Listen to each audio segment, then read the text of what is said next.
Messi কাণ্ডে অরূপ বিশ্বাস জুই বিশ্বাসের বিরুদ্ধে এবার থানায় গেলেন শতদ্রু। প্রভাব খাটিয়ে দলবল নিয়ে মাঠে ঢোকার অভিযোগ, তৎকালীন ডিজিপির বিরুদ্ধেও মামলা দায়। অভিযোগ তো আমার হয়েছে x sports minister Arup Biswas, তারপরে ওনারই রিলেটিভ জুই বিশ্বাস এবং আরও কিছু আমলা, প্লাস পুলিশের এগেনস্টে যেহেতু কেস, তখনকার এখনকার এক্স ডিজি রাজীব কুমারের এগেনস্টেও রেখেছি আমরা। বেসিক্যালি আমার ইভেন্টটাকে স্যাবোটেজ করা হয়েছিল। আজ যে এত দর্শক যারা মাঠে এসেছিল তারা কেন দেখতে পায়নি? কেন শো ফ্লোতে অরূপ বিশ্বাস ছিল না, শো ফ্লোতে অনেক আমলারা ছিল না, শো ফ্লোতে উনি ওনার ফ্যামিলি মেম্বারদের ছবি তুলেছেন, তারাও ছিল না। এই যে মাঠে ঢুকে আর এত লোক ঢুকলো, এই যে অরূপ বিশ্বাসের এত সিকিউরিটি গার্ড, এত ইউটিউবার কী করে ঢুকলো? তার মানে আমার যে প্রোগ্রামটা উনি ডিরেল করবেন বলেই উনি এইটা করেছেন। ওনাকে অ্যাক্সেস কার্ড দেওয়া বন্ধ করেছিলাম, উনি তারপরে আমাকে হুমকি দিয়েছিলেন মাঠটা আমার, আমি দেখে নেব। আমি যেই অ্যাক্রেডিটেশন কার্ডটা দিয়েছি, আমার কোনো লোক উইদাউট আইডি কার্ড ছিল না মাঠে, এবং মাঠে আমার পিআর আর আমার 2-3 টিম ছাড়া মাঠে কেউ ঢোকেনি। বাকি লোক হলো বাইরের লোক এবং অরূপ বিশ্বাসের লোক এবং স্পোর্টস ডিপার্টমেন্টের, সল্টলেক ডিপার্টমেন্টের অনেক পুলিশের লোক ঢুকেছে, তাদের ফ্যামিলিরা ঢুকেছে। আমরা সব আইডেন্টিফাই করছি একটা একটা করে। সিভিল স্যুটও করছি, 50 কোটি টাকার আমি ডিফেমেশন কেস করছি আর 50 কোটি টাকা কম্পেনসেশন ড্যামেজের কেস করছি। বিজেপির সংকল্পপত্রে প্রতিশ্রুতি ছিল ক্ষমতায় এলে সপ্তম বেতন কমিশন বাস্তবায়িত করা হবে। আর ক্ষমতায় এসে দ্বিতীয় মন্ত্রিসভার বৈঠকে সপ্তম বেতন কমিশনে অনুমোদন দিল শুভেন্দু অধিকারীর সরকার। আর এতেই সরকারি কর্মচারীদের মধ্যে খুশির হাওয়া। কর্মচারীদের বেতন কাঠামো সংশোধনের লক্ষ্যে সপ্তমতম রাজ্য বেতন কমিশনের গঠন। সপ্তম বেতন কমিশন গঠন, দ্বিতীয় মন্ত্রিসভার বৈঠকে বড় সিদ্ধান্ত নিল শুভেন্দু অধিকারীর সরকার। বিধানসভা ভোটের আগে বিজেপির সংকল্পপত্রে প্রতিশ্রুতি দেওয়া হয়েছিল ক্ষমতা এলে সপ্তম বেতন কমিশন বাস্তবায়িত করা হবে। 45 दिन के अंदर ही 7वें वेतन आयोग को लागू कर सभी कर्मचारियों का सम्मान करने का काम नई बनने वाली भारतीय जनता पार्टी की सरकार करेगी। দ্বিতীয় রাজ্য মন্ত্রিসভার বৈঠকেই সপ্তম বেতন কমিশন গঠনের সিদ্ধান্ত নিল বিজেপি সরকার। রাজ্য সরকারি কর্মচারী এবং বিধিবদ্ধ সংস্থা, বোর্ড, নিগম, স্থানীয় সংস্থা, শিক্ষা প্রতিষ্ঠান ইত্যাদি কর্মচারীদের বেতন কাঠামো সংশোধনের লক্ষ্যে সপ্তমতম রাজ্য বেতন কমিশনের গঠন। আর এতেই সরকারি কর্মচারীদের মধ্যে খুশির হাওয়া। ক্যাবিনেট বৈঠকে সপ্তম রাজ্য বেতন কমিশন গঠন করা হয়েছে।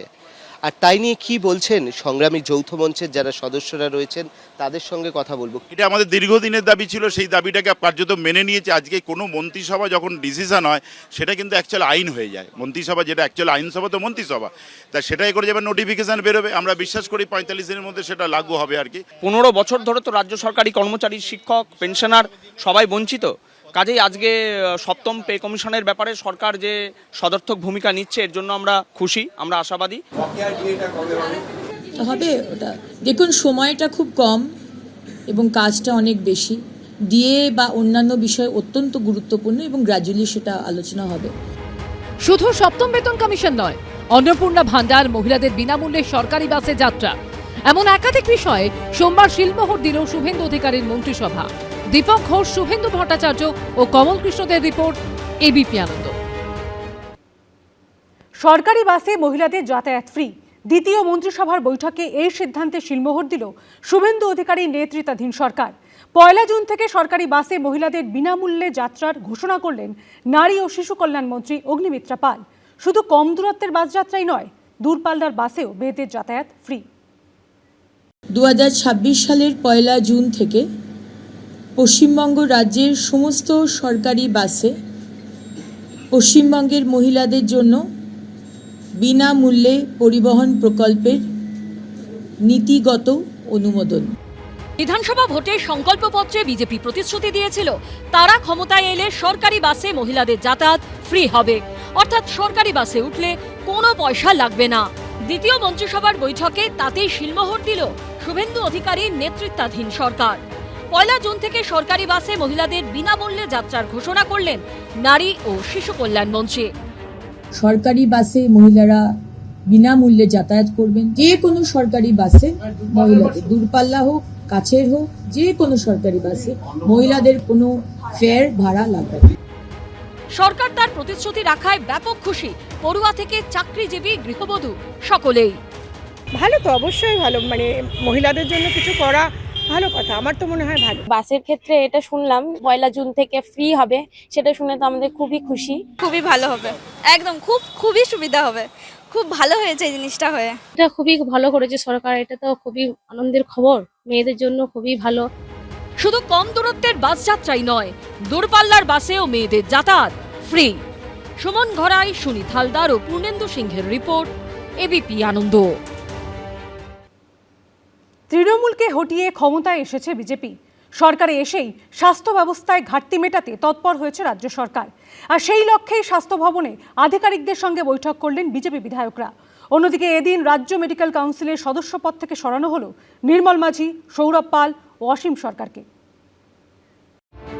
রাজ্যে পালা বদলের পর বিজেপির সরকারের লক্ষ্য চিকিৎসা পরিকাঠামোর উন্নয়ন।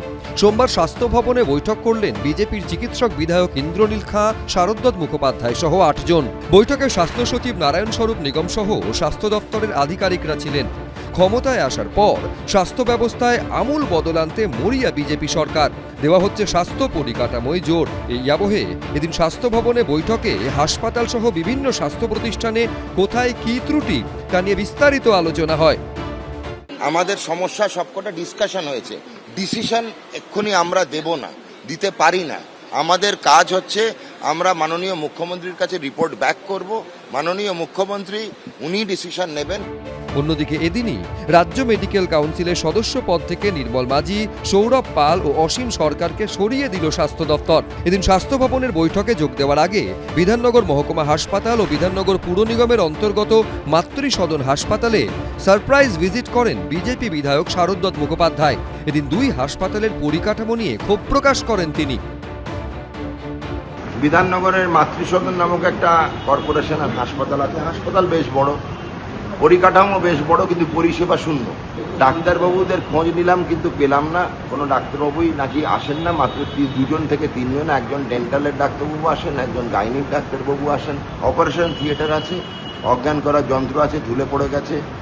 বাচ্চাদের শিশু বিভাগ আছে, তার উপরে ন্যাকড়া এবং নেতা শুকোচ্ছে।